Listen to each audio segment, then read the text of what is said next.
with a kind introduction. As you are probably aware of, machine learning for information retrieval is a fascinating area, both for looking back at the past and the tools that have been developed, and for future research, future directions as well. Today I will give you an overview of both of these slides. I will look at historically where machine learning and information retrieval has overlapped, and how information retrieval has motivated a lot of the work that has been done in machine learning, and has also been one of the first disciplines to really profit from the new developments that have been done in machine learning. And we will also look towards current techniques that are being developed right now and that may have a big impact in the future as well. To get started, I'd like to see a brief show of hands. Who of you has used machine learning in their research? That is almost everyone. Okay, that's great. What kinds of techniques have you used? Let's see. Who has used k-nearest neighbor approaches? That's a couple, quite a few. Who has used linear models? Everyone, okay. Support vector machines? Boosted decision trees? Everyone? Neural networks? Quite a few. Okay, you know all the techniques. All right, let's see if I can tell you something new today. As I just mentioned, machine learning for information retrieval is a big area, and just to demonstrate that there is a lot of work going on in this area right now, these are the top search results when you search for learning or learn in this year's SIGIR proceedings. So you can see there's a lot of work in this area. There are 92 results ranging from learning embeddings for documents.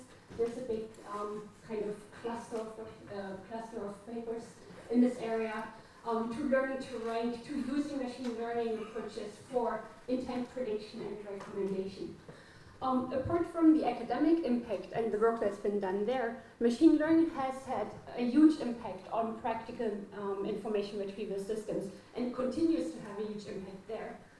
Here, for example, are screenshots from the Bing search engine, and you can see that for each incoming query, for each interaction with the user, there's a whole set of machine learning tools that are being run to process each individual query. And that again ranges from detecting named entities and classifying them, to finding out whether an ad is a good match for the current user for the given query, to ranking search results, predicting query intent, and ranking search verticals, providing the content for the search verticals, etc., etc. So there's a huge, rich interaction between the two fields here. What I want to focus today is a perspective where we go from the humble beginnings. We look at some of the past work that's been done in the area of machine learning and information retrieval, to look at one of the first motivating or key applications in information retrieval for machine learning, and that is text classification. And I will talk about some fundamental concepts in machine learning that I think are really important for using machine learning. We will then switch to present work, and I will focus especially on two areas that I'm particularly excited about. One is learning to rank, which has had a huge impact on especially practical applications, but also machine learning research. And secondly, I will look at some of my own research and things that have been developed in the area of learning from user interactions. And finally, I will give a brief outlook into the future and what I think are interesting trends that are going on right now. Throughout my talk, feel free to interrupt if you have any questions at any point in time.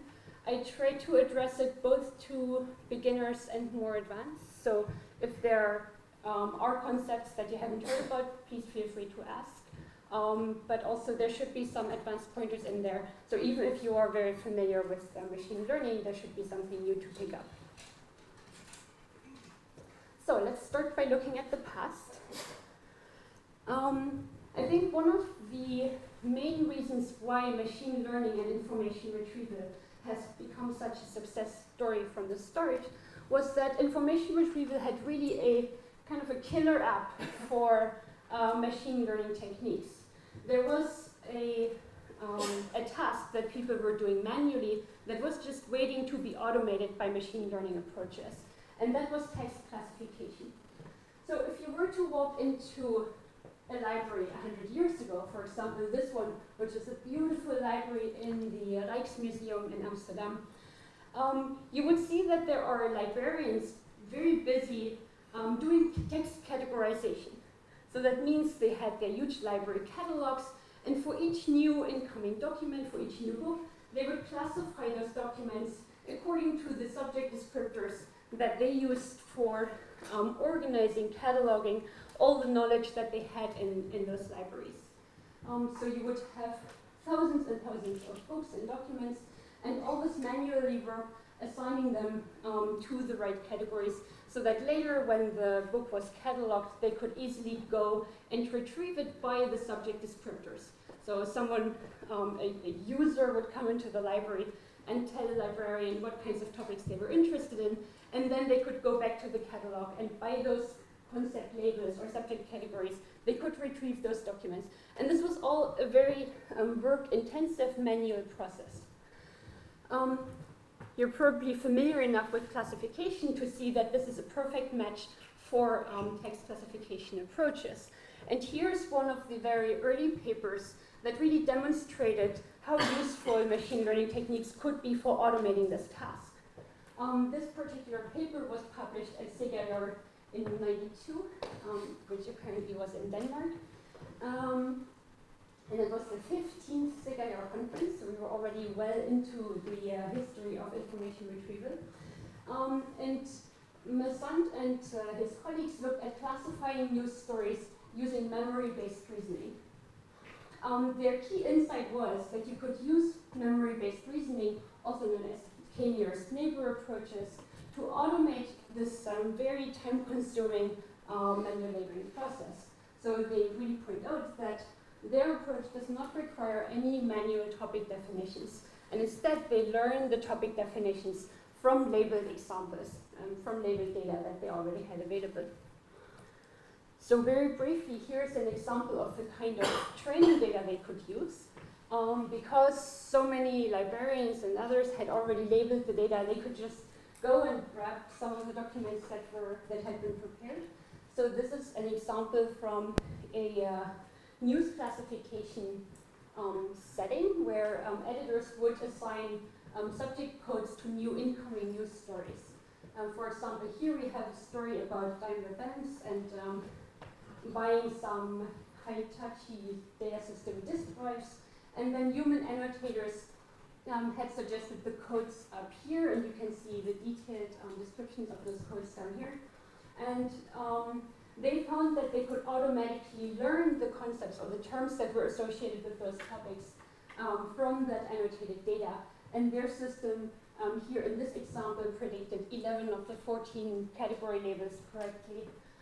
It was a huge breakthrough there. They achieved very high precision and recall in the roughly 80% area, which was comparable to the agreement that human annotators would have with each other.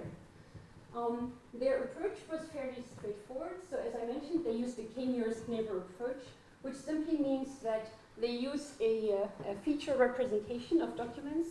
In this case, they used individual terms, removed stop words, and additionally used some capital pairs, so that is presumably to identify named entities.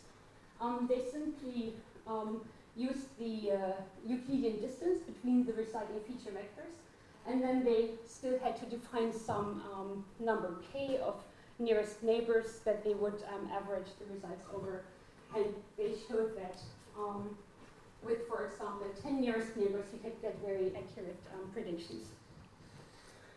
Okay, so that was a very simple approach, and many others followed quickly. Here's another early approach to learning in information retrieval. So after people found that you could automatically categorize documents, they thought that, well, maybe we could be able to take examples of relevant documents for a query and then categorize whether another set of documents is relevant for the given queries. And a whole flurry of research developed in this area. A popular choice of approach was were different types of linear approaches. One that was proposed very early on was by Roccio, and it became known as relevance feedback. And in the paper that I'm showing here, which was published at CIR in 1906, the authors propose two alternative approaches to this Roccio relevance feedback mechanism.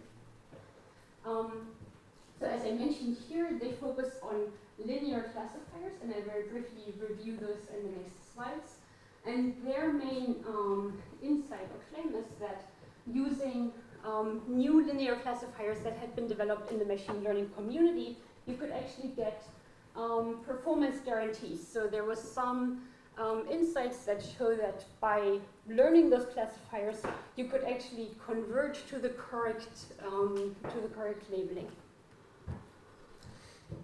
So briefly, what did the approach look like? So in a linear model-based approach, you assume that there is a certain structure in the data, and in this particular case, this would be a linear structure. So if you're given sets of documents that are characterized by features, x1 to xd, so it's a d-dimensional feature vector for each document, you want to find a weight vector that you can multiply with this feature vector, and that provides you gives you a prediction of how relevant the document is, for example, or how likely the document is to be relevant. In the paper that I mentioned here, the authors proposed that you could use a technique called stochastic gradient descent to find the updates to the weight vector. And this idea of stochastic gradient descent is very important because it allows us to learn very efficiently. If you look at the update rule proposed here, you will see that the term over here is the gradient of the linear model. So that means if you move in the direction of the gradient, this gets you to the optimum weight vector the fastest. So a step in that direction is a step towards, as quickly as possible, converging to the correct weight vector. This approach is stochastic because there was an insight that instead of computing the gradient over a whole data set, over a whole training collection, you could sample from the collection, compute the gradient for each individual document, take a small step in the direction of the gradient, and in that way converge to the correct solution in a way that was both very nicely motivated theoretically, but also was very efficient. In the approach over here, the gradient arises from the fact that there's a squared loss that you can see over here. So you would, at every point in time, take your training sample, compute the current prediction for that sample using your current weight vector, and get the difference with the actual label that you have in the training data. So this is how you get the squared error, and by getting the derivative of that, you get the gradient and exactly the update rule that is shown over here. This learning rule became known as the least mean squares approaches, or the Whitworth-Hoff learning rule. And in the paper that I mentioned, this was compared to the earlier established Roccio relevance feedback rule, and also an approach based on exponentiated weights, which was similarly well motivated but had a different derivative and update rule.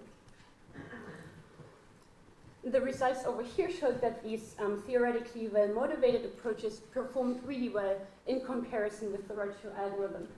I won't bore you with the details, but the main point to get out of this here is that in almost all the scenarios, almost all the data sets that the linear approach was applied to, it performed significantly better than the Roccio algorithm. So it both outperformed that approach theoretically, or it came with theoretical guarantees, and also outperformed another heuristical approach empirically very well. Right. Are there any questions so far? Everything clear? All right. So we started with these two very simple classification approaches. So I want to spend a little bit more time understanding what some of their characteristics are and how they compare to each other. When we look at a linear model, we have very strong assumptions on the global structure of the data. So if you look at an example here where we only have two features, feature x1 and x2, and we have data, so for example documents that are distributed as you see here, potentially with two classes, then a linear model would assume that there is a single straight line that can differentiate between those two approaches. And obviously that is a very strong assumption. It was assumed that all the orange points that are down here in this blue area are simply due to noise, so that there's no real structure in them. We can increase the modeling capacity of linear approaches by fitting higher order polynomials. So over here you see when we go from a linear classifier to a square model to a polynomial of order 5, we can successfully find a better fit to our training data.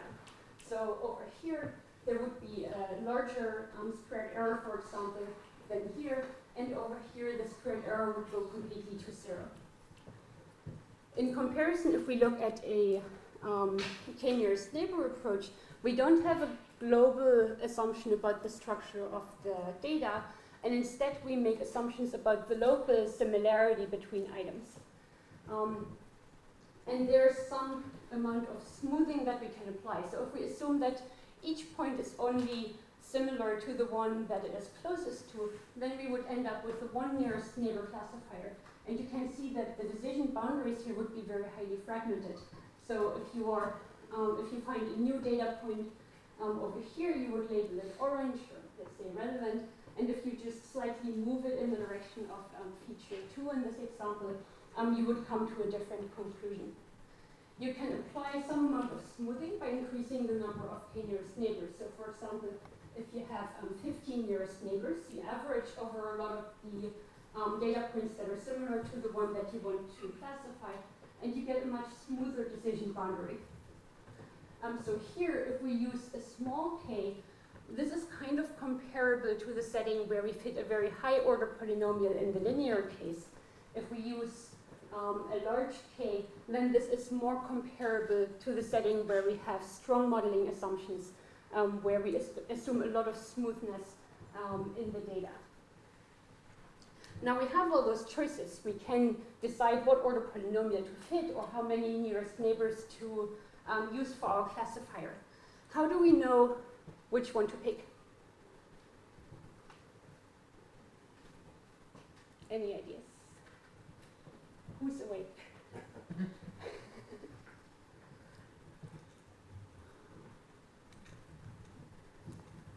Try everything, see which one works best. Okay, how do you see which one works best? What's that criterion? Classification accuracy. I mean, whichever one gives you best performance in terms of accuracy. It's very much in the right direction. There's one twist to this. If you test accuracy on the training data set, you can reduce the error to 0. Of course, you don't want to overfit. Right. And how do you avoid overfitting? You introduce some error, right? So you introduce some amount of, you relax the algorithm a little bit so when you train it.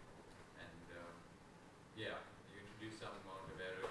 You introduce an error into your cost function, right? So you say that we don't need it to be always fitting it perfectly.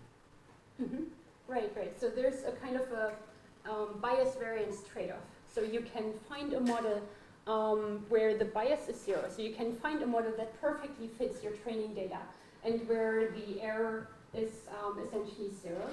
But that may not generalize very well to unseen samples. It may also have very high variance in its estimates. So if you take a perfectly fitting approach and you evaluate its error on the training set, then this might give you an estimate of how it might perform on some unseen data, but that estimate will have extremely high variance. And ideally, you want to be in a setting where you have a good trade-off between bias, so the ability to model the data correctly, and variance. So you want to get low noise on the estimate of the performance of your approach. Okay. Looking at this, so this is my only slide, I think, on learning theory, and I think it's important because it explains exactly this issue, how to pick the right model for your data.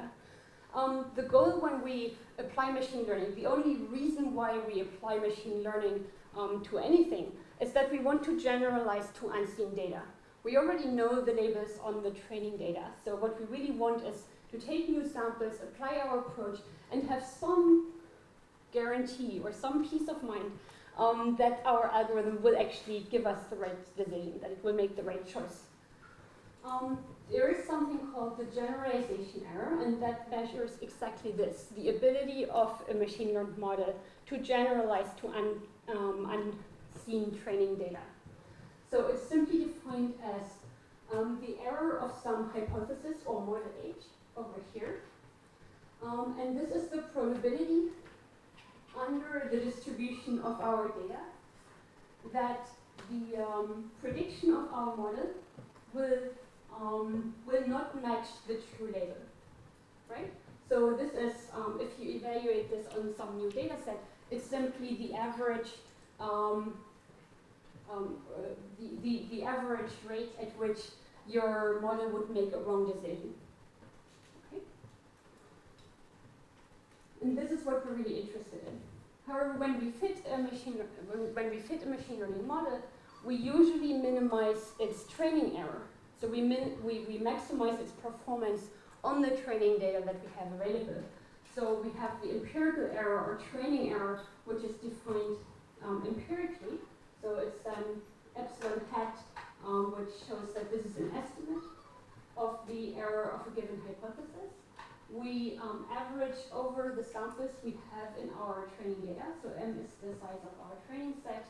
And we simply check for each data point whether the prediction of our hypothesis matches the true assigned label. And then ideally, from this training error, we want to have some kind of guarantee that our generalization error is similar to our training error. Luckily, there were some results in learning theory that exactly prove this, that show that we can bound the error of a given classifier and the distance between the training error and the generalization error. I'm only showing one result over here, and there's some very interesting work in this area, so if you're interested in that, I can give you some pointers later on. One of the form that these guarantees usually take are that you want to bound the probability that the difference between the generalization error and the empirical error is greater than some threshold gamma. So you can fix a threshold gamma, so let's say you want to make sure that the difference between training error and empirical error is no greater than 0.01. And then there's a result that shows that we can actually guarantee this, this grows as a function of our threshold gamma and the number of samples. So we now know that as our sample size grows bigger, we can get better and better guarantees about how close the true generalization error will be to our empirical error. Okay? And this is really important because that makes sure that we're actually learning something that can be generalized to unseen data. Okay? One note that will become important later on, or that is key to these guarantees to actually work, is this dependence on the distribution of the data. So you can see over here that the generalization error is only measured with respect to some distribution of the data. In what is called the PAC setting, or the probably approximately correct setting, we assume that the training and the test data are sampled from exactly the same distribution, and also that the samples are independently and identically distributed. So they're drawn one by one without regard for what was drawn in the past, and they're all sampled from the same distribution. So now we know that when we train a model, it will give us some performance, we can get some performance guarantees on unseen data, but only when that distribution matches what we've seen in the past. Okay? So to briefly summarize the first part of my talk, I introduced the relationship between machine learning and information retrieval, looking at some historic work that was crucial for solving or automating text categorization for information retrieval.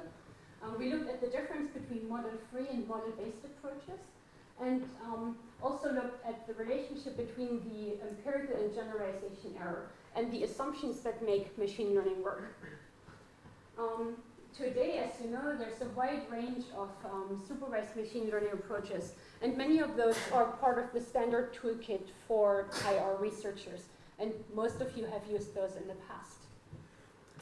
If you want to look into more details of machine learning, maybe alternative approaches and some of the theory behind machine learning, these are some of the resources that I can recommend. This is a book that very nicely motivates the learning theory and why different machine learning approaches work the way they do. I won't have time to go much into a huge subset of the space that is focusing on graphical models and Bayesian approaches. But if you're interested in that area, then the book by Chris Bishop is a very good resource.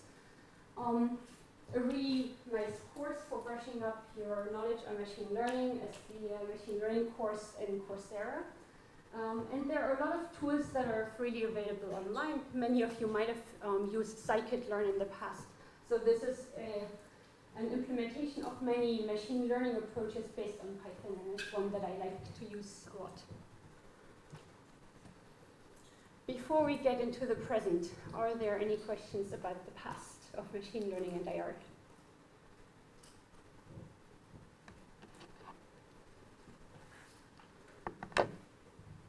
Yeah, sure. The fact that you refer to it as past means that there's not much going on right now in these areas? There's a lot going on. It only means that I had to focus and kind of pick and choose what I wanted to do for it. Yeah. Mm-hmm. So some of this is based on the assumption that you've already used a lot of the machine learning approaches that are popular now, like regression trees, for example, like neural networks. But that it is very interesting to look at the foundations and to see why all this works and give you a hint of why do we apply machine learning and where did it come from. All right. So let's move into the present. As I mentioned, there are two main areas that I want to focus on here. The first one is supervised learning to rank approaches. Okay. And again, we'll start with a look at the past.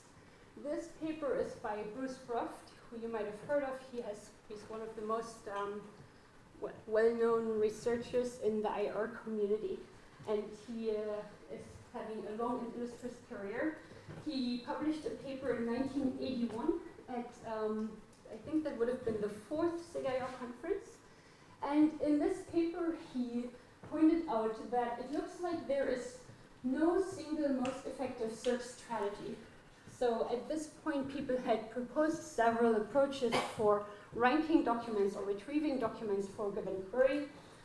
There was the cluster hypothesis, and people were looking at nearest neighbor types of approaches to retrieve relevant documents that were similar to examples the system has seen in the past. There was the vector space model and kind of linear models that would retrieve similar documents. And there were the first looks at probabilistic approaches. So to retrieve documents that were highly likely to be relevant to a given query. At this point, it had already become clear that for some collections, one kind of model might be effective. For another collection, another model might be effective. And on top of that, every one of these models might have a number of parameters, and different settings of those parameters work for different approaches. So fast forward to today's web search engines. The problem has become only more pronounced. We have millions of users, millions of queries, and for different kinds of queries, different kinds of ranking algorithms might be very effective. In addition to this need to really understand what makes a document relevant or not to a query and how to predict whether it will be relevant or not to a query, There, on top of that came the capacity to start to actually effectively learn from labeled data to come up with good models of relevance. So in typical today's commercial web search engines, we might have hundreds of ranking signals that could include BM25, various instances of topic models, matches and scores for different fields of the documents, things that look at authority and centrality, like page rank hits, recency-related features, things about the author, about the location, about the publication history of the document, etc., etc.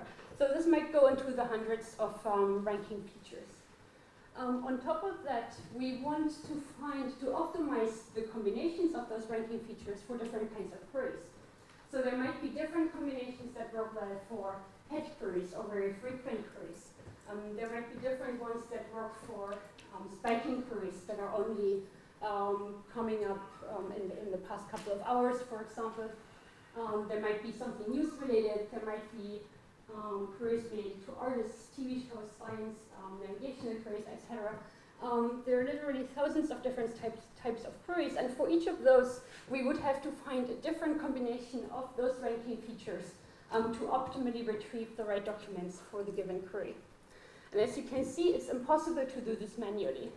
You can maybe tune those ranking features for a handful of queries. If you have a lot of people working for a search engine, you could try to do a couple of thousand, but you cannot do this for the millions and millions of queries that people submit to a commercial search engine every day.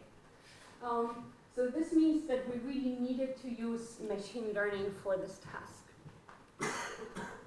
What does this mean? We look at, to formalize the problem a little bit more, we have some incoming query.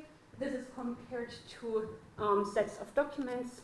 And again, we extract some feature representation, shown over here, and we want to somehow combine those feature representations into a ranking pie with the somewhat vague goal of finding a ranking that optimizes, let's say, user satisfaction. In the learning to rank approach, we make use of labeled data, as we did in the text classification example. So we have some, for example, expert annotators. Today there might be some crowdsourcing involved as well. And they label examples of query and document pairs. So some documents might be found relevant for the given query, some not relevant. We repeat this many times. And if you look at track settings, this is what those expert annotators usually look like. Well, maybe they've updated their computers by now. But nevertheless, they still produce the same kind of training data. Lots of queries with lots of documents that we can try to pick up patterns from on which documents are relevant for which query. So here we are very firmly in the scenario of supervised learning to rank. From these expert labels, we can then compute a loss function. So in the previous part of the talk, I was mentioning this squared loss, for example. But this is a crucial insight for information retrieval. What loss function do we actually optimize? What loss function might match user satisfaction? What do you think? What should we be optimizing for? Yeah? Mean average precision or something? But that's difficult to optimize. MAP is a good point. Thanks, Brent. Any other ones?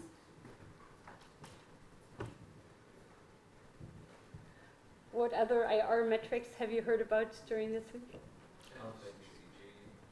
NDCG, okay. It depends on the query also, I guess, or the user group, right? So you can't just pick one metric and expect it to be perfect. Maybe there's a combination, different metrics that you need to. Right. So different tasks might require different metrics. There might be different combinations. Very good point. So in general, in an information retrieval setting, we would like to optimize some information retrieval metric. And as Brian mentioned, that is the start of the problem, because those metrics don't usually have the nice properties that the losses that machine learning people like to work with have. So for example, we might not be able to compute a nice gradient, we might not be able to differentiate a metric like MAP or NDCG that depends on a whole list of documents and a sorting operation. So we have, from the machine learning community, we had very effective methods for optimizing something like the squared error or classification 0-1 loss. The problem was it didn't match the metrics that IR people were interested in. And there was a good reason that IR people were interested in MAP and NDCG, because they reflected something about how users were expected to interact with result lists, for example, focusing on the documents at the top rank, early precision, etc. In this context comes the work on Lambda Mart, RankNet, Lambda Rank, which span a whole family of related approaches that allowed us to optimize directly for at least approximations of the IR metrics that people were really interested in. So as an example, I'm showing two papers here. Chris Burgess this year received the ICML Test of Time Award for his paper from 2005, where they first introduced this idea of optimizing learning to rank metrics using gradient descent. And there's a long list of related papers that followed up from this, a lot of follow-on work that looked at the different ways in which these general ideas could be used to directly optimize information retrieval metrics. Some of the highlights are pointed out here.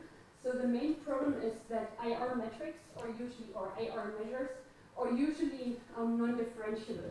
So if you have NDCG, for example, it will be, if you increase the score or the predicted score of a document up to a certain point, nothing will change. NDCG will stay exactly the same.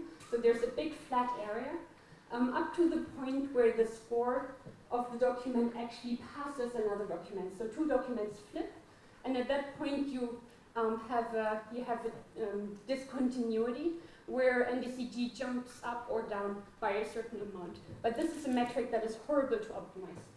So this is the problem that they tackle here. And they tackle it by finding a smooth approximation to the gradient of a target cost. So they define some kind of proxy cost that nicely reflects the characteristics that we're interested in.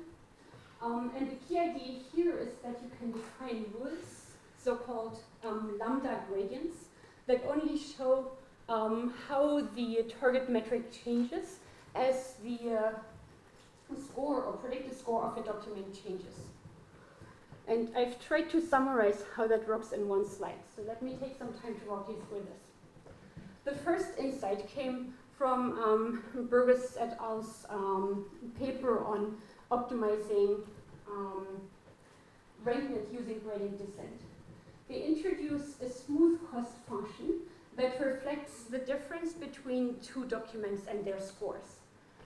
So here they show how this, what this cost function looks like for different choices of the ground truth.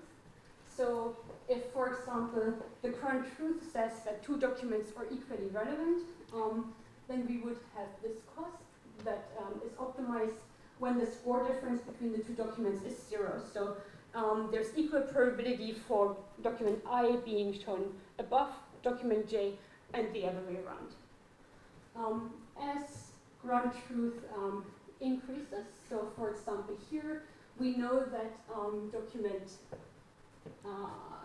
I guess, is more relevant than document J, then the cost should go down as the score difference increases, and it should go up as it increases the other way, so as the predicted score for document J increases. Okay, so this is the idea of specifying a smooth cost function that is based on score differences. And it essentially captures the probability of showing of ranking one document above the other. Now, the nice characteristic of this cost function, by the way, it's defined in terms of a sigmoid function, so that is what you can see over here. And a nice characteristic of that cost function is that it is smooth differentiable. The derivative can be written down, as you can see over here. It simply comes from differentiating the sigmoid cost. And now we're not quite done yet. The first step was to define this, and it allows us to get a pairwise ranking loss. So it would, the loss would increase when we switch documents so that less relevant documents move to the top and more relevant documents move to the bottom. But that doesn't quite capture information retrieval metrics yet. So for example, in NDCG, we would want to put a much higher emphasis of documents to be ranked correctly towards the top of the list versus towards the bottom of the ranked result list. And this is reflected by those lambda gradients that are designed to approximate the gradient of the true target cost function at the points that we're interested in, namely at the points of the current predicted scores for those documents. The example that I'm showing here is for NDCG, and in case you need a reminder, this is how NDCG is defined. So there's some normalization constant that makes it fall between 0 and 1. And for each document at each rank, we get a high score for showing more relevant documents to the top, and this is the rate discount, and it's logarithmic in this case. This is directly, so the idea is that you work out what the difference between NDCG scores would be if you take two documents that have a different ground truth score according to your ground truth annotations, and you were to swap them. And then you get the true delta NDCG, which for convenience I've written down here, just to briefly compare these two to the rank of the documents, comes from the term up here, and then this one comes also from NDCG, so this would be the score difference, and this is simply a multiplier to the pairwise gradient that we get from RankNet. And this can be shown, at least empirically, to directly optimize NDCG if we use this as, if we plug this in as the gradient that for the optimization function. And because it's relatively easy to take the score difference between information retrieval metrics, it is straightforward to derive parallel methods for other IR metrics, for example, MAP for MRR or ERR or whatever metric you may want to come up with. So just to highlight 2 points about the results and impact of this work. In 2010, Yahoo was running a learning to rank challenge, and lambda rank based approaches won this widely publicized learning to rank challenge, as is shown in this snippet over here. The winning approach used an ensemble of lambda rank and lambda marked rankers, so that means that each of those rankers was tuned individually, and then they formed a linear combination of those candidate rankers to get the best performance. And this continues to be one of the top approaches for learning to rank. At the same time, it's hard to overestimate the approach that the impact this had on practical web search engines. As far as I know, every search engine is using some form of learning to rank their search results, and their majority is based on approaches that are based on this, on the idea that you can directly optimize information retrieval metrics using these types of approaches. I briefly mentioned that this is a whole family of approaches, so this gradient can be used to optimize, for example, decision trees, so regression trees, for example, and it can also be used to optimize neural nets. So a wide range of approaches have been developed based on these intuitions, or based on these insights.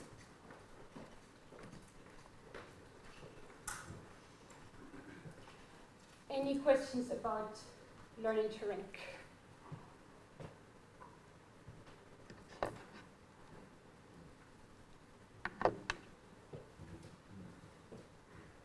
All right, so let's move further into the present.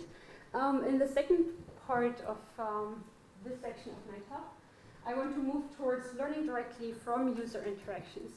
So as we've seen in the previous, on the previous slides, there are now methods that can very efficiently optimize directly for information retrieval metrics.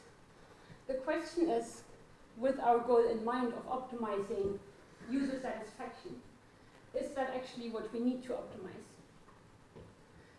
The key assumption that's been made so far is that there is some objective notion of relevance that annotators can actually capture. That there is something that is similar between different types of queries. So even though there is a huge variety in the types of queries that we see, that still there are sufficiently high-level patterns that we can pick up using those learning to rank approaches if we are only given annotated training data. The problem is that annotated training data is harder and harder to come by for the types of applications that we're moving into.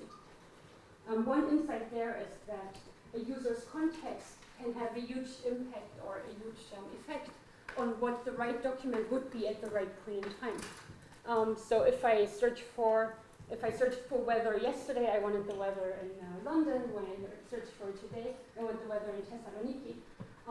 The work environment may have a huge impact. So when I issue a query at the office, I might require different documents than when I'm at home. Different users, age groups, for example, might have different requirements.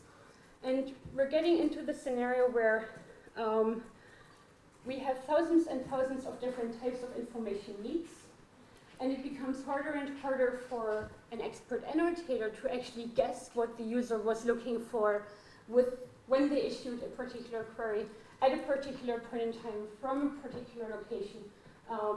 And for example, after looking at a particular trace in search history, we get into privacy issues if we wanted to show all that data to an annotator, but also at some point we really cannot guess anymore what someone else was looking for.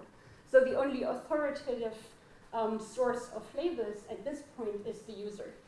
And the question is whether we can learn directly from the interactions of the user with our search engine. A few more motivating examples. Some of the areas where this is already used are, for example, news recommendation. So let's say we have a news site where we have a high turnaround. So there are new news articles coming in at every point in time. And at a given moment, we want to make sure that we have a good chance of discovering new news articles that might be interesting for our readers. But we also want to make sure that we show them some of the articles that we know they're interested in. And we can optimize, for example, the click-through rate of users on those articles.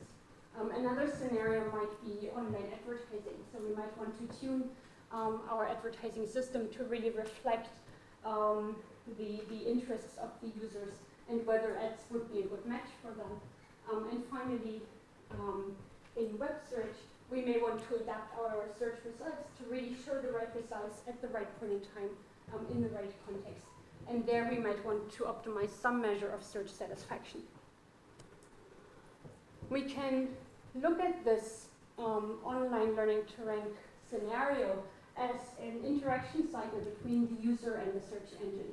So let's say I have a user coming in, they issue the query, our system can provide some result ranking, and then it observes the interaction of the user with the search result list. In the simplest example, we observe the clicks of the user on the result documents. And then the challenge is to somehow interpret these interactions as some feedback that can be used for learning and updating the models. This very nicely maps to the formalism that is called reinforcement learning or banded learning. And the mapping works like this. In a reinforcement learning scenario, we have some agent, in our case the search engine, which has some behavior policy that tells it how to behave. And that policy is usually denoted as pi of x, some context information x. And that policy can change over time and it can be probabilistic.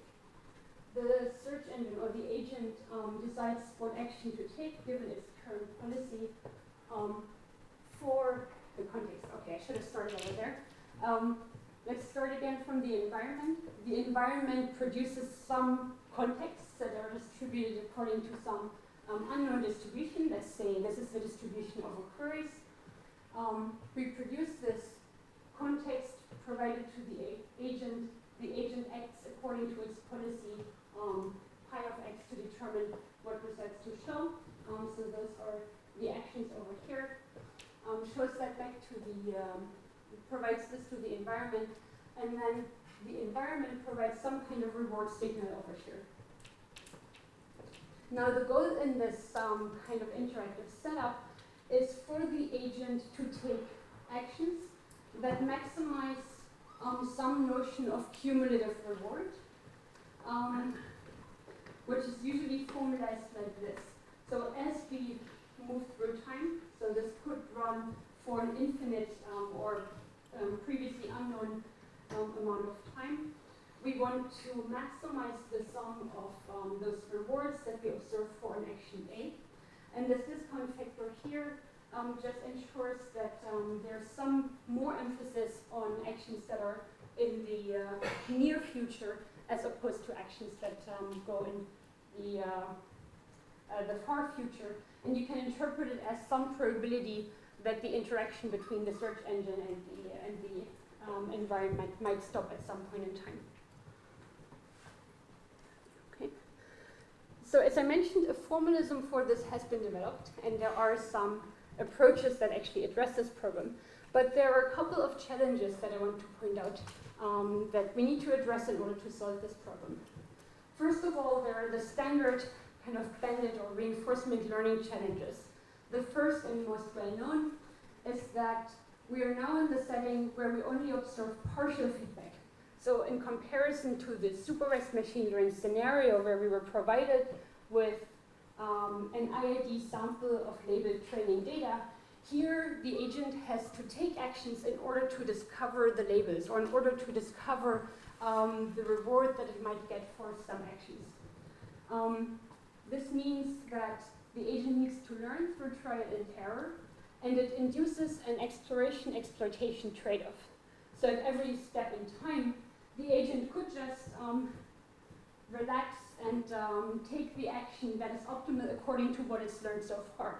But usually, when it does this, it doesn't acquire new information about potentially more relevant actions that it doesn't have collected, that it hasn't collected much information about yet. So you have to somehow balance this exploration, which might be risky, with exploitation of what the agent already knows. In addition, an area that has already gotten some attention from the bandit community is that we need to generalize over context. So we cannot learn a different bandit model for each query. We have to somehow generalize, at least over the queries that we observe. In addition to those, there are challenges that are quite specifically motivated by the IR applications that we're considering here. First of all, let's start over here. We may need to deal with very large action spaces. So if you consider a ranked result list as an action of the agent, then that result list is combinatorial in the number of documents, in the document pool that we have available at a given point in time.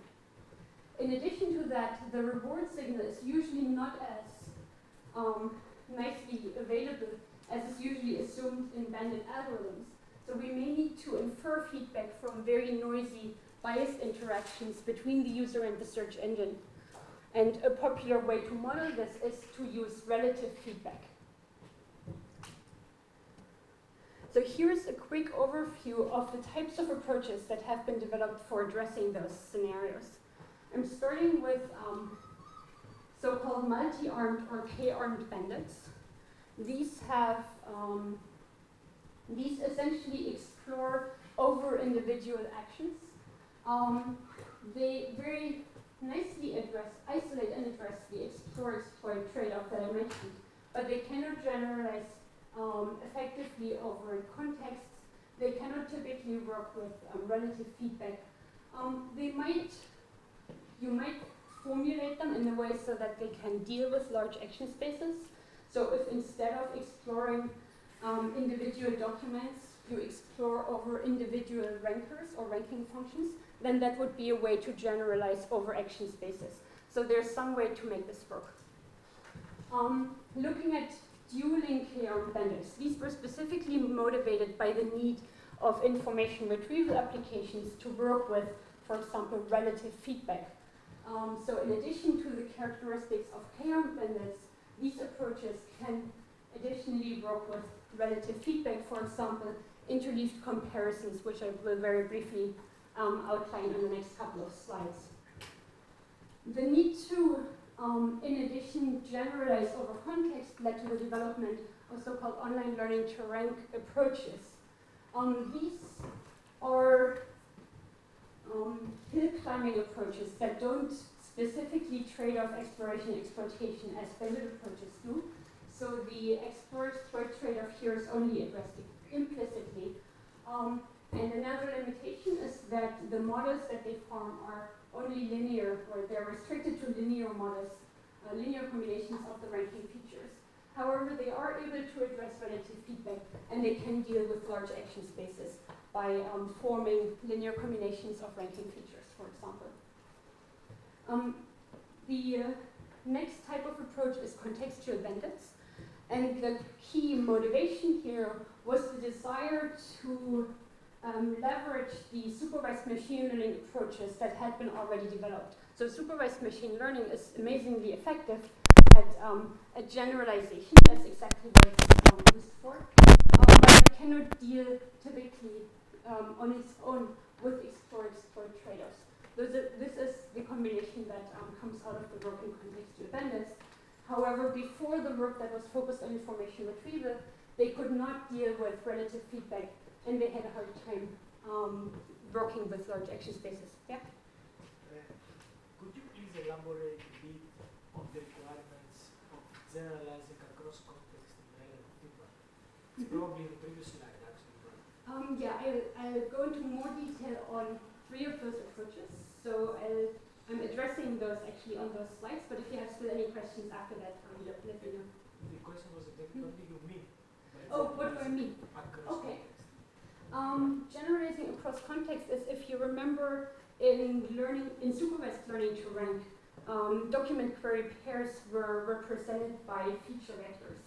And we needed to, and in order to generalize over queries, we were learning combinations or some kind of function of those feature values, and that allows this generalization. So this is what we would like to have for these online learning approaches as well. In contrast to that, early KR-banded approaches, for example, would explore each document individually for each query. So they wouldn't be able to generalize using that feature representation. Does that make sense? Yes. Okay. And for relative feedback, KR-banded approaches would usually assume that we directly observe some reward. So a reward could be formulated as a click on a document. But in IR, it's shown that users implicitly compare between documents. So just counting clicks might not be a very reliable measure to optimize for. And instead, relative approaches can be much more efficient. But then KR-banded approaches weren't able to deal with those. Thanks for the question. So the final type of approach that I will briefly mention is contextual dueling bandits, which exactly extend this idea of leveraging supervised learning to rank, supervised learning for generalizing across queries or context, but they're also able to deal with relative feedback. There are a huge number of approaches that have been developed, especially for K-orange bandits. And there are 3 types of approaches that I want to highlight in the talk here. The first one is K-orange bandits, and I will just walk you through some of those approaches in order to develop some intuition about how those approaches trade off exploration and exploitation. Next, I will go into online learning to rank and show how stochastic hill climbing approaches can optimize learning to rank models. And finally, I will give you an outlook on some very recent work where we try to use supervised machine learning to learn in this contextual dueling bandit setting. So let's start with care and bandits.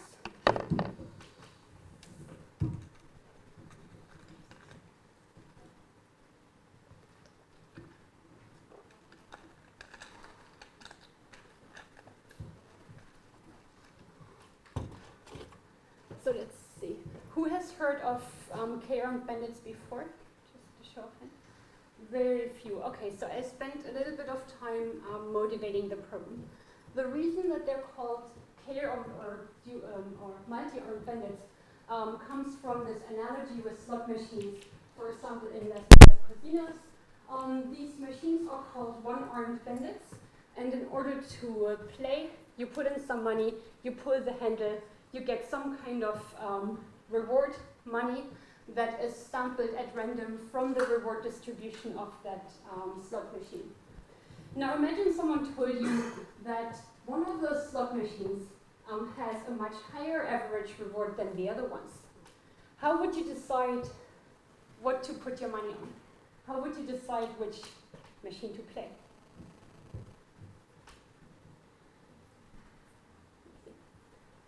Depends on your strategy. Uh-huh. Game strategy. What kind of strategy could you follow? Well, I would say, that people who gamble, most people who gamble, gamble only for, even if there is only a small possibility of getting a gain that makes their life, they will gamble. Otherwise, they wouldn't gamble for a higher probability of a smaller win. So, some people would gamble if there is a high probability of a small win. Some other people would gamble only if there is a tiny probability of a big win that makes their life. Interesting. So that's a bit of a risk aversion kind of scenario. So you could have a distribution, different reward distributions, where one machine gives you a very, very high reward with tiny probability, and another one that gives you just $1, let's say half the time that you play. Exactly. And then you might be more or less risk averse.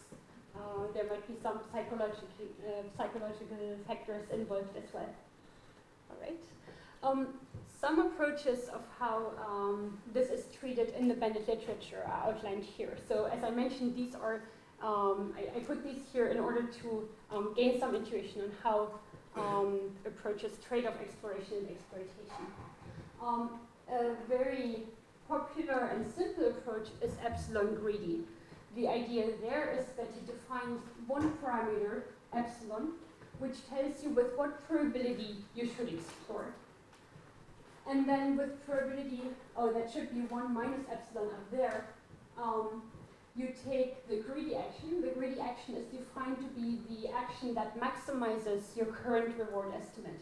So let's say there are 4 slot machines. For the first one, you estimate that the probability of getting a reward is 0.2, and for the other ones, your current reward estimate is 0.1. So then, with probability 1 minus epsilon, you take the first slot machine that has this high reward estimate, and with probability epsilon, which is typically small, for example, 0.1 or 0.01, you take an exploratory action which simply is drawn uniformly at random from the available actions. This approach works very well empirically. One drawback is that it's only heuristic. Well, there are some performance guarantees, so those are nice. You do need to tune this probability of exploration, this epsilon parameter, for the particular task at hand. So if you don't know anything about the task you're getting into, you might set this exploration parameter too high, so you would over-explore. You would take too many exploratory actions to really optimize your cumulative reward, or you might set it too low, which means that you could under-explore and not and fail to discover actions that would have high reward, but that you haven't explored enough to find out. A very popular alternative approach is called upper confidence bound. And this has motivated a whole line of work or a way of thinking about exploration and exploitation, which is called optimism in the face of uncertainty. This means that if you have a very noisy estimate of the reward for a given action, then you should then you should be optimistic about the kind of reward that that action might be able to obtain. So you would focus on exploring actions that have high uncertainty, but also where the probability of improving your current estimate is very high. One way to formalize this is shown over here. Your behavior policy here, I don't need the context here because it's the non-contextual version. The behavior policy uses your current estimate of the reward for a given action, and it gives it an optimism bonus. So an optimism bonus is shown over here, and it's based on the number of times that you have already drawn that action. And in the formalism, you can actually show that given a normal distribution of rewards, you will find actions that have high payoff with very high probability. So there's nice performance guarantees for this approach.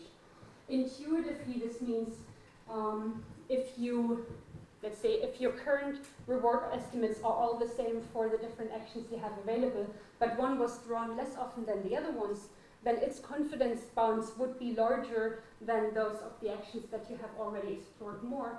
So it would have a higher upper confidence bound, and you would sample this action until your estimates are close enough to pass the other actions, and another action has a higher probability of obtaining higher reward. So this is a deterministic algorithm that really nicely trades off the exploration and exploitation. An approach that has become very popular in the past few years is Thompson sampling. Thompson sampling was introduced in 1933 by someone called Thompson, as you might guess. And at the time it didn't get a lot of attention, but then recently people found that empirically it performs very well. So there was a lot of activity in trying to analyze Thompson sampling and understanding why it has these nice performance characteristics. Intuitively, the way it works is that you maintain a posterior probability over the reward given an action, and when the agent has to take an action, it simply samples from this posterior for each available action, and then it acts optimally according to that sample. There's an information theoretic analysis that I really like that shows that this nicely trades off between the need to reduce the uncertainty in your posterior distribution and the need to take actions that are likely to have high reward according to your posterior probability. Finally, an approach that I want to point out, because it has good performance guarantees in an adversarial setting, is an exponential weights algorithm. This is also a probabilistic approach, and you maintain a distribution over actions that you sample from whenever you need to take an action. The distribution over actions is updated with to maintain estimates of the cumulative reward of each action. So after you take an action, you update its cumulative reward estimate by taking the current estimate. That one is over this part over here, just to make sure. And then taking the reward that you actually observed for the action and reweighting it by the current probability with which you sampled that available action. Okay? So this gives you this update rule, and it turns out that this probability distribution captures the probability that each individual action is optimal. What I mean with performance guarantees in the adversarial setting is that even if an adversary, so someone who wants to throw off your algorithm, is allowed to select the reward distributions, and they can select the reward distribution at each point in time. So every time you act, they define a reward distribution, and then you have to pick an action that somehow performs well according to their reward distribution. Even in that setting, this approach manages to achieve nice performance guarantees, and the guarantee here is that in hindsight, if you look back over the history of rewards that you obtained, you have, let's say, there is a bound on the difference between the optimal action, the optimal trajectory that you could have taken, and the action you actually took. And this difference becomes smaller with the number of samples. And this is, it's a very nice insight to see that using this probability distribution, you can actually guarantee performance even in this very challenging adversarial setting. To walk you through an example of one of those approaches, here's a visualization of how Thompson sampling would work in a 3-armed banded scenario. So as you can see over here, there are 3 arms, and this graph visualizes the posterior distribution over the rewards for each of those 3 actions. So you can see here, after 15 arm pulls, we have the posterior of this purple arm fairly concentrated in the high reward range. This arm hasn't been pulled as much, so you can see that the variance is larger, and also that the mean is much lower than for the other one. And finally, this arm hasn't been pulled much at all, and you can see that its posterior is not very well concentrated at all. So at each step, you would then take a sample from those 3 posteriors and then take the action that is optimal according to that sample. And then updating the posterior after observing the reward means that the posteriors become more and more concentrated. And you can see that in particular, the posterior for the action with very high reward becomes very, very concentrated, which indicates that this is the action that was pulled the most as time goes by. All right. So before I get into learning in the contextual case, are there any more questions about K-armed banded approaches?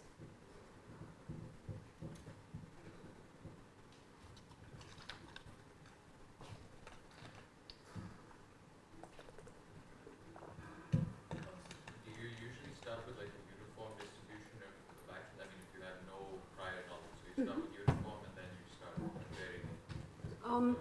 You don't need to. So usually in a scenario where, as you say, you don't know anything about the potential reward of the actions, then you would initialize it to uniform. But for example, with Thompson sampling, there's a very intuitive way to incorporate prior knowledge. So if you have an expert or maybe offline data that tells you that there's more, that there's a higher probability of reward for one of the actions, then you would initialize that and then just work from there. In the simple K-armed banded case, these distributions usually have a beta prior, which you can initialize with the number of successes that you observed over a number of arm pulls.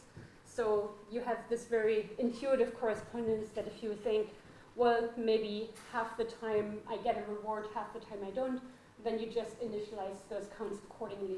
And this reflects your prior information about the reward distribution.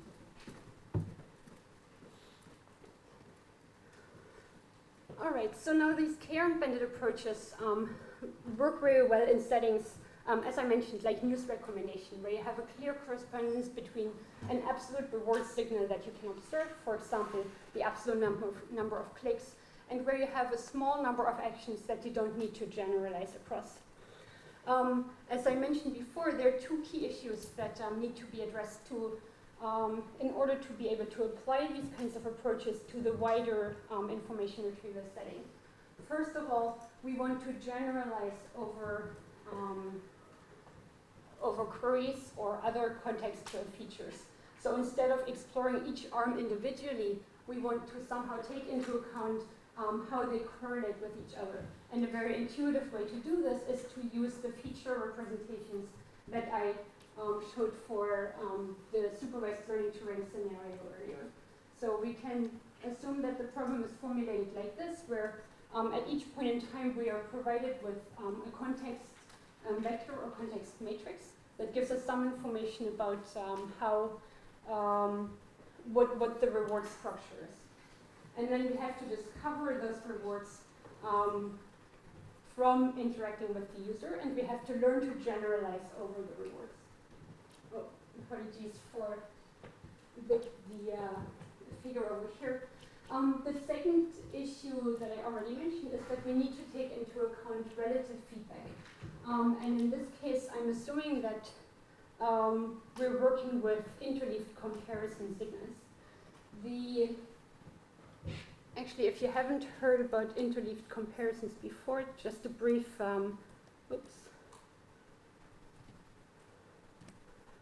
just a brief overview here.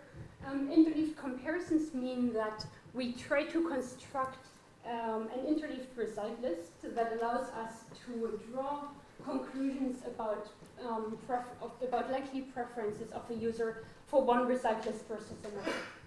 And in this scenario here, we have the green ranking function and the red ranking function.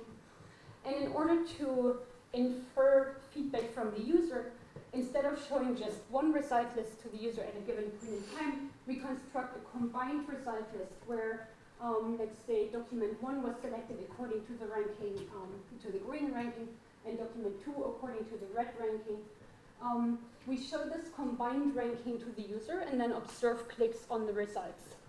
In the simplest scenario, we might want to use something called team draft interleaving, which means that the documents that we show to users are secretly assigned to winning teams, kind of like someone might select players for a sports team. So over here, the green team has selected document 1 and 3, and the red team has selected document 2 and 4. And then each ranker only gets credit for the clicks on the documents that are assigned to it. In this example over here, a document from the red team is clicked, and that means that the red ranker would get credit for this. So we would get a noisy judgment that ranker 2, the red ranker here, would be preferred by the user for that particular query. It turns out that interleaved comparison metrics like this are much more sensitive than absolute satisfaction metrics when we try to infer user satisfaction from interaction with search results. In a study on Bing queries that we ran recently, we looked at whether we would be able to match up satisfaction metrics. So for example, learned satisfaction metrics between A/B, where you only show one result list from one ranker to a user at a given time, versus this interleaving approach that I just showed you. And we found that interleaving requires only 1 to 2 orders of magnitude less data to detect significant differences between two rankers, as opposed to an A/B test where you would only show one ranker at a time. Intuitively, one of the differences is that interleaved comparisons are a within-subject comparison. So for a given query, for a given user, you show results that combine both of the rankings or even more rankings that you want to compare. Versus in A/B testing, you have a between-subject comparison. So for a given user in a given query, you only show one ranker at a time, and then you try to get an estimate of the performance of each ranker that you need to average over lots and lots of queries and users. There's a lot of noise, a lot of variation in users and their information needs. So by using this within-subject interleaved comparison approach, you can really reduce the amount of noise that makes it into your reward estimates as opposed to A/B comparisons.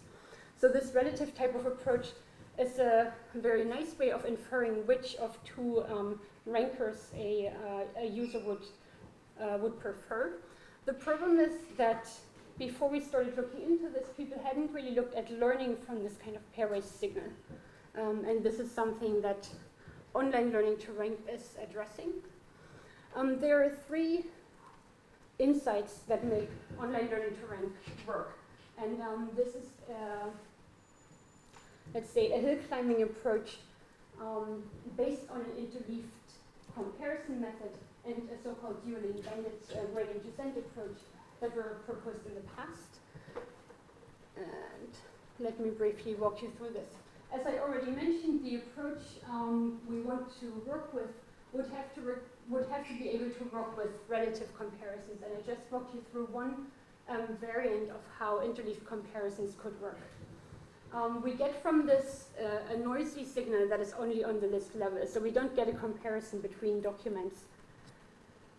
Now we want to learn based on this, and the approach we're following here, as I mentioned, is called Euler-Banach gradient descent. The idea is that we are doing stochastic gradient descent, but in the setting it's not clear how to get an estimate of the gradient. Luckily, there are some guarantees that show that even if you take as the gradient a stochastic preference between two possible weight vectors, in expectation you will still move in the direction of the true gradient. And this is a result that they're making use of here. Here's a brief illustration of this method. So assume that we are in a space where we only have two ranking features, and we want to find a ranker that forms a linear weighted combination of those two ranking features. At each time step, we have our current best weight vector. So this is the weight vector that we have learned so far. And in addition to this, we generate a candidate vector by simply sampling from a d-dimensional unit sphere to get our exploratory weight direction ut over there. And we form a candidate ranker by simply taking a small step in the direction of this randomly sampled unit vector, where delta here is a small exploration step size. Now we have those two weight vectors, and we can construct ranking functions according to them, simply by multiplying them with the feature vectors for our current candidate documents. We compare those using interleaved comparison, and if our candidate weight vector won the comparison, we update the weight vector to move by a small step in the direction of the unit vector. And again, alpha here is a fixed parameter, and it's comparable to a learning rate in a standard stochastic gradient descent setting. Now, one part that is very wasteful here is that we can only get estimates of the gradient through this random process. We need to sample a direction in which an update would make sense. And as you can see, if we have high-dimensional feature vectors, this becomes very wasteful. This is a large space that we need to sample from. So to actually make this method more efficient, we introduced a method for reusing historical data. So historical observations of user interactions with interleaved result lists, and using this to identify the most promising directions for exploration, the most promising candidate weight vectors, and focusing exploration on those most promising regions of the space. In comparison to Euler-Banach gradient descent, we would sample a whole set of candidates and then use historical data to compare between them. This is made possible by something called probabilistic interleave. So in comparison to the team draft interleaving approach that I showed you earlier, probabilistic interleave defines a probability distribution over permutations of documents. And then for every impression, you sample from that probability distribution to produce a impression for the user. We can then marginalize over all possible ways in which rankers might have selected the teams for getting credit for clicks of the user on the result documents. And this marginalization allows us to get a good estimate of whether a new ranker would have won a comparison against an initial candidate ranker. So we can get a good estimate of that comparison outcome using data that was collected for different comparisons, so for different probability distributions. And that is enabled by importance sampling, which means that we need to re-weight our comparison outcomes by the ratio between the probability of observing those outcomes under the initial data versus the distribution that we're interested in now with the new pair of rankers that we want to compare. So we make use of this probabilistic interleave comparison with importance sampling to essentially run a small tournament between the candidate rankers that we have sampled. And then we simply select the winner from that tournament as the new candidate ranker to compare in an actual interleave comparison and collect more data for this. Okay. Here we were able to show that by reusing data, we get much more reliable gradient estimates, and we can really dramatically boost the performance of the algorithm. In the comparison over here, you can see different performance estimates for different types of assumptions about user feedback. In the perfect scenario, we have a user who is assumed to only clicks on relevant documents. So there's no noise or bias in user behavior. And you can see that even in this perfect setting, reusing historical data gives us some boost in performance and gives high rewards earlier than the standard approach. As we move towards noisier settings, for example, where users would be assumed to occasionally click on non-relevant documents, we can see the gap in performance increase. The previous approaches are very susceptible to noise because they rely on this very noisy sampled gradient, gradient estimate to do their updates. Whereas using historical information, you can maintain the very high performance. And even in the noisiest setting we have explored, the performance in cumulative reward only drops by 4%. All right. Before I move to contextual dueling bandits, do you have any questions about this online learning to rank hill climbing approach?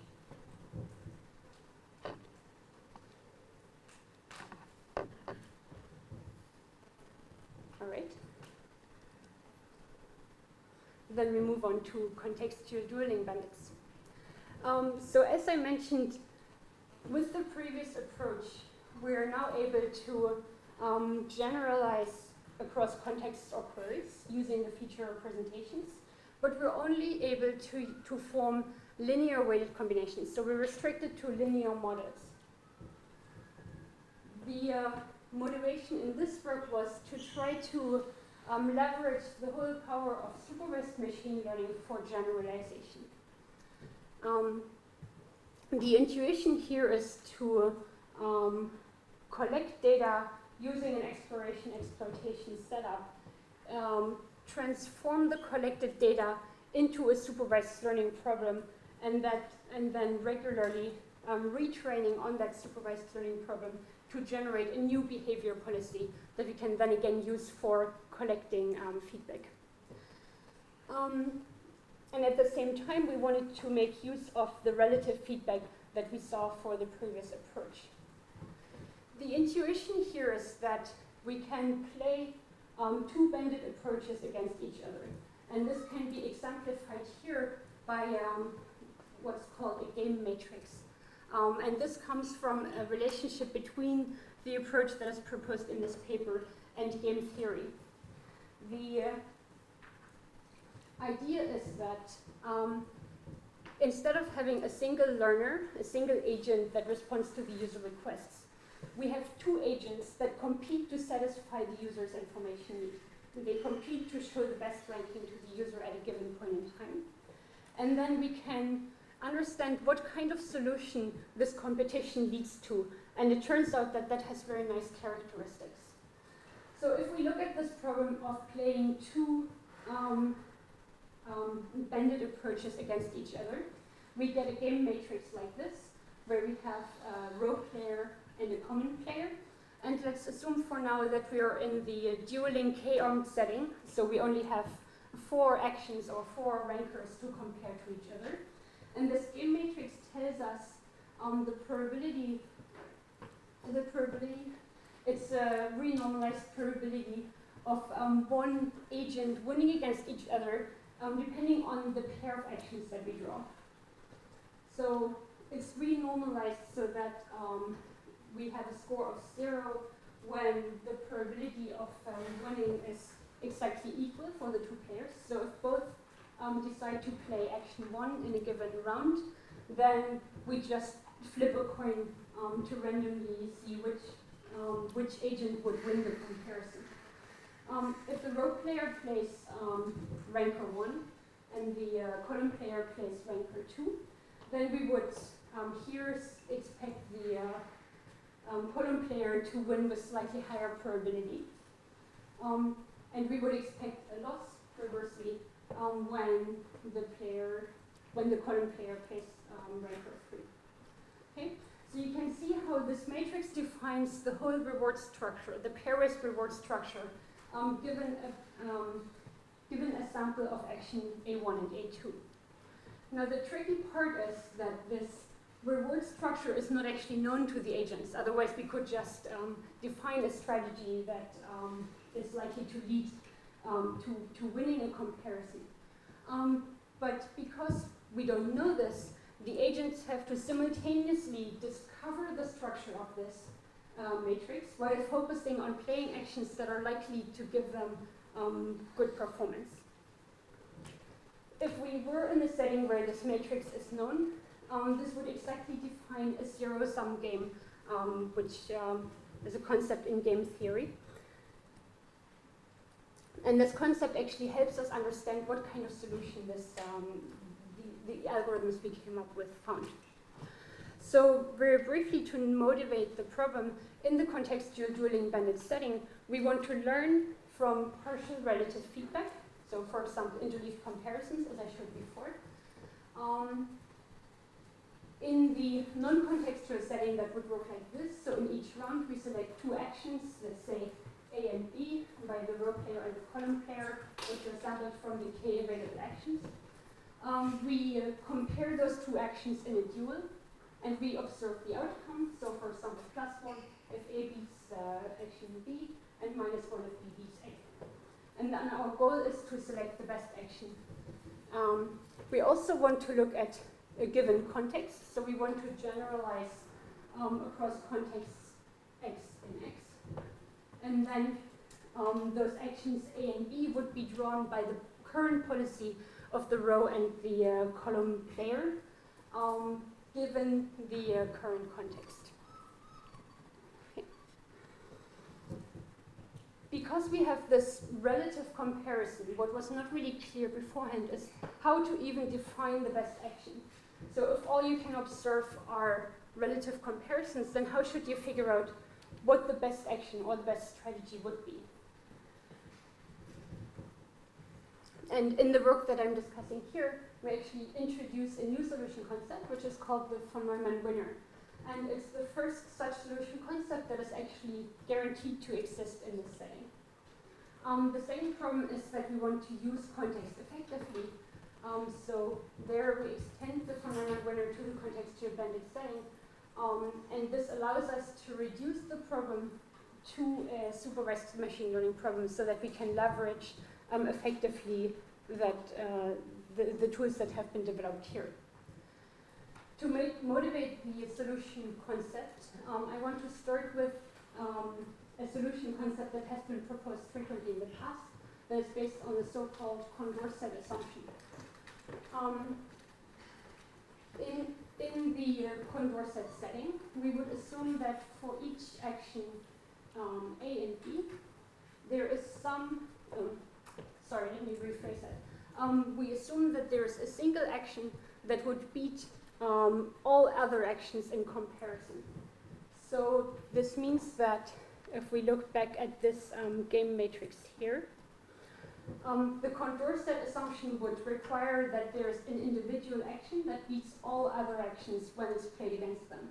So for example, by swapping, let's see, by swapping this -0.4 over here, we could make sure that the game matrix corresponds to those assumptions, and then action 3 here would be a Condorcet winner, because it would be because it would win against all other actions with probability at least 1/2. But as you can see over here, we can easily construct settings where this assumption is violated. So in practice, it is not clear how the approaches should behave when that Condorcet assumption is not given. Okay. The idea here is, as I mentioned, to leverage ideas from game theory. Instead of defining a single action that has to be found as the winning action, in the contextual bandit setting, we can actually sample from a distribution over actions. And here we define this distribution to be some vector W. Now our goal becomes to find a W that ensures that against all other possible strategies, we win with probability at least 1/2. When this condition holds, we have found a W that is called the von Neumann winner. And the nice property is that this von Neumann winner is actually guaranteed to exist. In fact, if we have a game matrix defined like this, then the von Neumann winner would be exactly the solution to this zero-sum game. And this solution is guaranteed to exist for all zero-sum games. In addition to this solution concept, we want to make sure that we can actually find the best policy that is defined on the context. So we extend the idea of comparing individual actions against each other to comparing whole policies against each other. And again, the results extend to the von Neumann winner in the policy case. So we can now effectively find a solution to the problem where we need to learn to generalize over context by comparing using relative feedback. The problems in actually solving this problem is that the space of policies can be huge. So for example, we might want to consider a scenario where a policy is defined as some kind of regression tree. So for example, the space of policy here could be all possible decision trees or regression trees that can be defined on the ranking features for our particular problem. So we would need to solve an enormous game matrix M. The challenge here is then to find approaches that can efficiently solve this problem. And efficiently means both in the requirement for time, space to store the solutions, and the amount of data should be logarithmic in the number of policies here. I won't go into any more details on the solution approaches here, but I wanted to give a very brief intuition on how this can be solved. One approach from existing bandit approaches and is based on the exponential weights algorithm that I briefly introduced before. So if you remember, the exponential weights algorithm maintains this distribution pi over actions, and it samples actions according to that probability distribution. And the distribution is updated to roughly correspond to the probability of getting high reward for that particular action. And this idea is extended to a contextual setting where we use the samples that we have collected in the past to construct a labeled data set for supervised learning. And then at each step, that data set would be used to train, for example, a classifier. And the data set would be reweighted according to this probability distribution of actions, so that distribution of getting high rewards. And intuitively, that allows the algorithm to focus more and more on actions that receive high rewards for a given context and distinguish those from low reward actions for a given context. We can find a solution for the dueling bandit problem by playing two such exponential weights algorithms against each other. And then that is guaranteed to find a solution to this problem. Okay. This is very early work in this direction, so there are a lot of challenges still in generalizing over large context spaces in this relative feedback setting. So this is a very promising direction for future work. To briefly wrap up on the online learning to rank part of the talk, I very briefly introduced K-arm bandit approaches to develop an intuition of how those approaches trade off exploration and exploitation. Then I showed one hill climbing approach that can learn linear models by implicitly trading off exploration and exploitation. And its nice characteristics are that it's able to work with relative feedback that is shown to be more reliable in an information retrieval setting than absolute feedback, and it also can deal with large action spaces. I showed a first approach for contextual bandits in the dueling setting. And I showed that they are able to address the explore challenge and generalize over context by leveraging supervised learning approaches. And they can also deal with relative feedback. An open challenge here is addressing large action spaces. And this is an active area of research at the moment.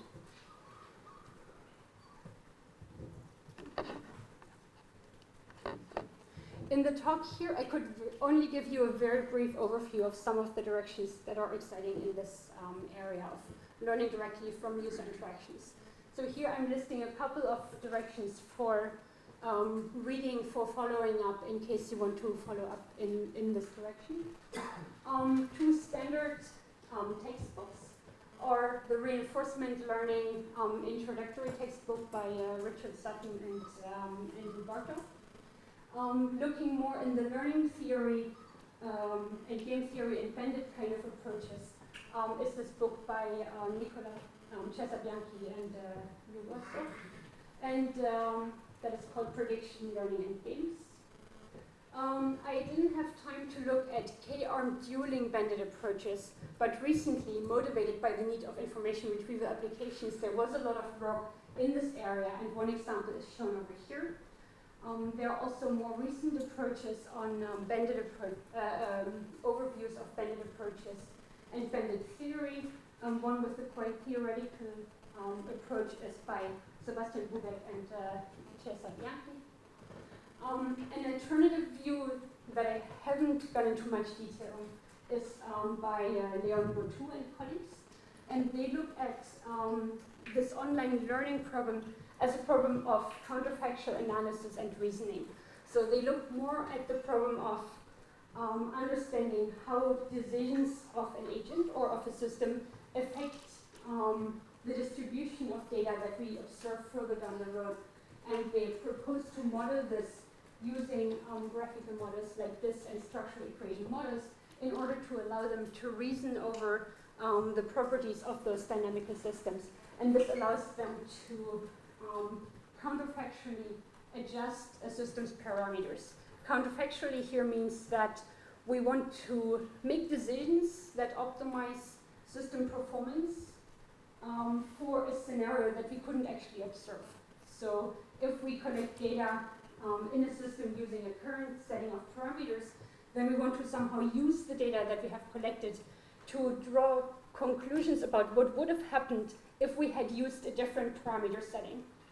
And this kind of counterfactual analysis is enabled by using probability distributions over those parameters and a form of importance sampling that allows us to draw those counterfactual conclusions. Okay. Before we look into the future, are there any questions on learning to rank or online learning to rank?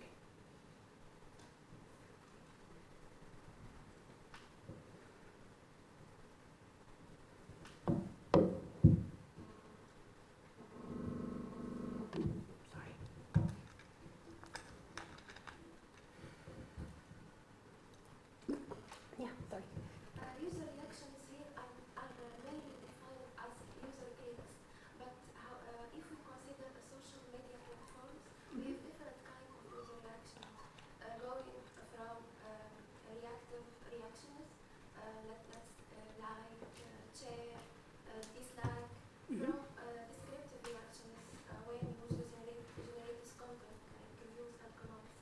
How could we learn from these different kinds of user reactions on social media? Very, very interesting question, and admittedly one that I certainly haven't looked at in the past, and I'm not aware of any work that would combine this with the online learning direction over here. One pointer to related work could be work on modeling effects within graphs. So if you in the scenario that we're looking at here, all users are assumed to be independent of each other. And that is a strong assumption that is violated in the social media scenario. So there you would have to reason about possible effects of the actions, not only on the user that you are interacting with right now, but also on the other people they interact with, so for example on their friends. And that means that a lot of the straightforward banded approaches here aren't usable in that scenario. So there's some work on extending things like A/B testing to this graph structure scenario. And I think that would be a first starting point for understanding how to model this.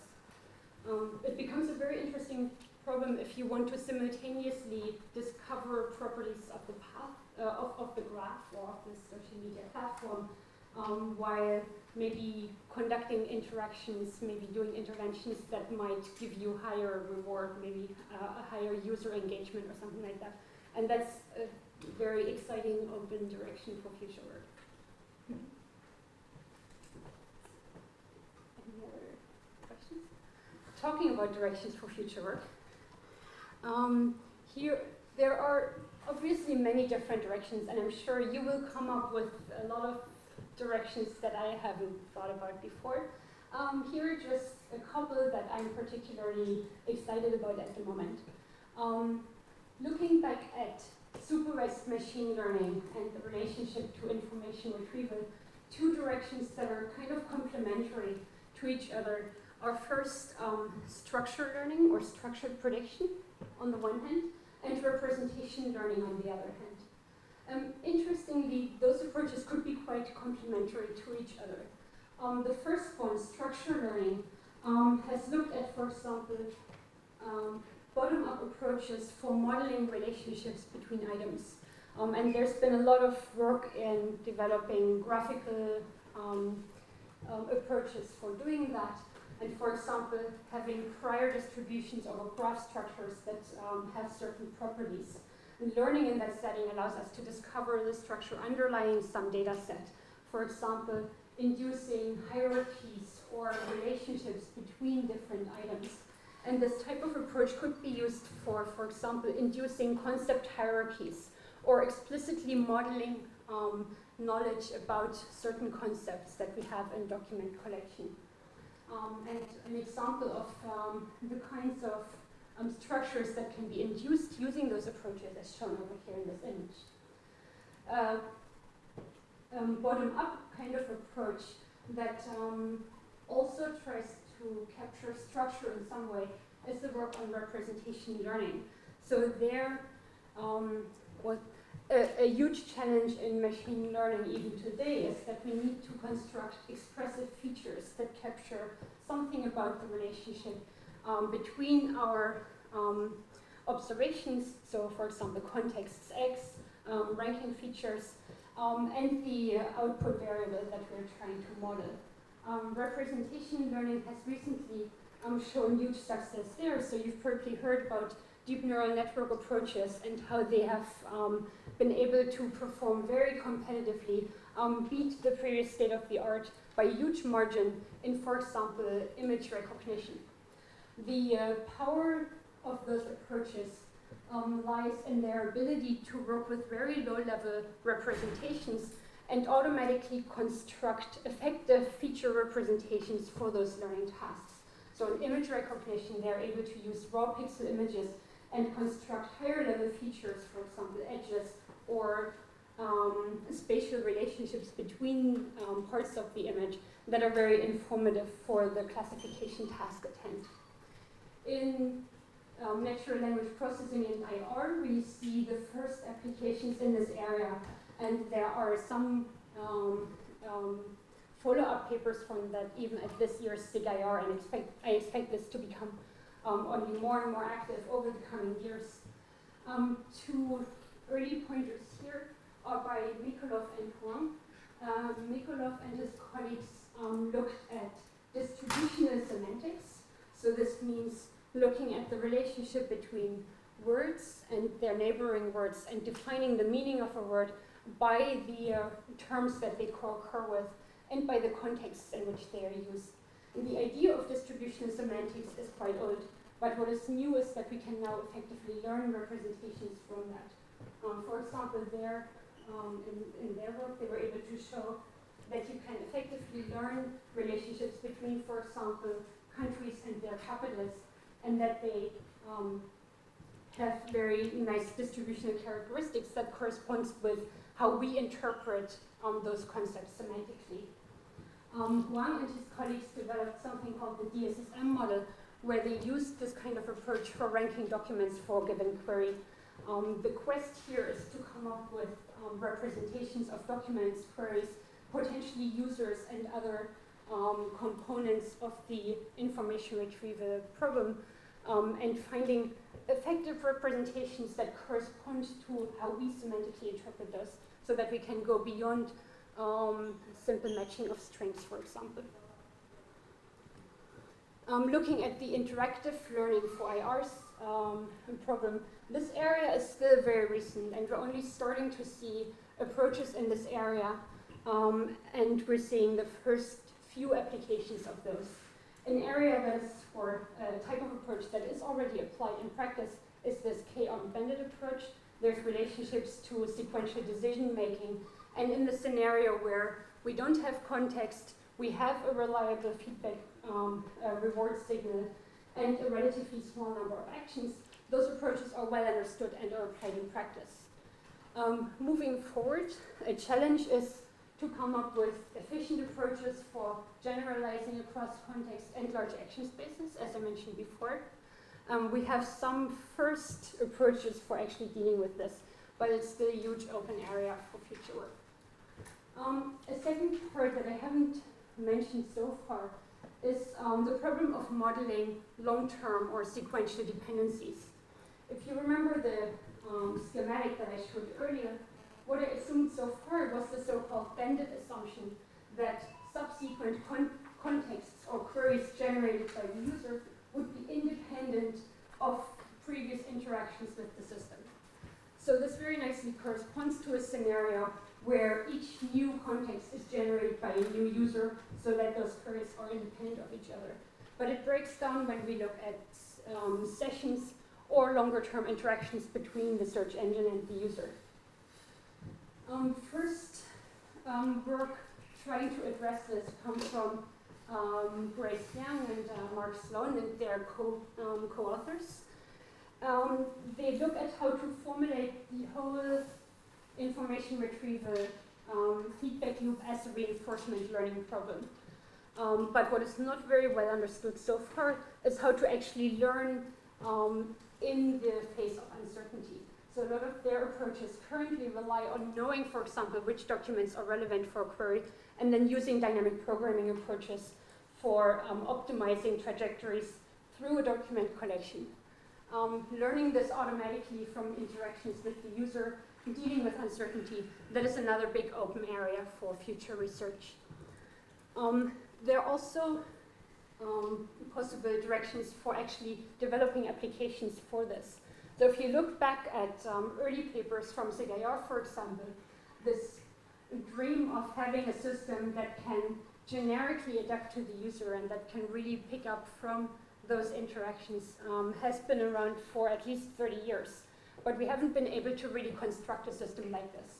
So as those approaches mature and become better understood, we will see first applications that actually make use of those and that can effectively adapt to the user. This brings along with it a whole other suite of challenges. For example, in understanding user interaction issues. So for example, how quickly a system should adapt to the user and how we can make this intuitive and clear to the user of how their interaction will change the behavior of the system. There are also big challenges in evaluating those approaches. A first type of evaluation setup is being explored now.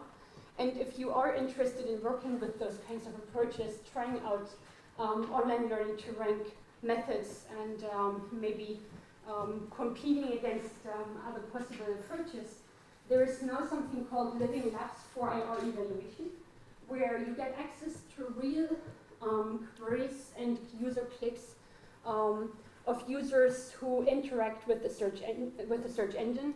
I think one of the scenarios they have is Chesnam, which is the biggest search engine, web search engine in the Czech Republic.